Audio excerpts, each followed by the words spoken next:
Okay guys, so today we're going to touch on how to hard start a rower. That means getting up to pace as quickly as you can. Ideally it's within 3 to 4 pulls.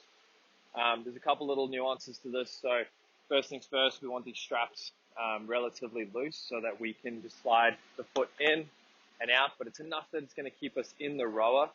Okay, this is kind of personal preference as to how tight you can handle this. Most people, this is probably okay where you can get about a hand underneath the foot.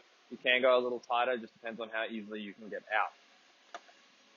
From here, what we're going to do is we're going to get one foot in.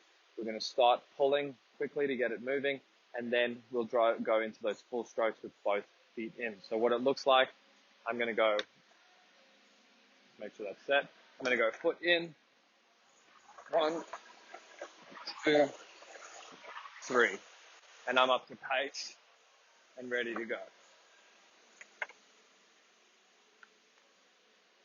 Okay, similarly, if we're coming from off the rower, all right, I'm going to come in, push that back, foot on, okay, and we're up to pace within 3 strokes there.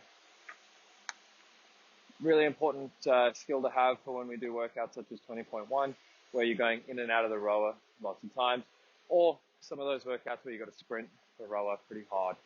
Helps to get up to pace fast.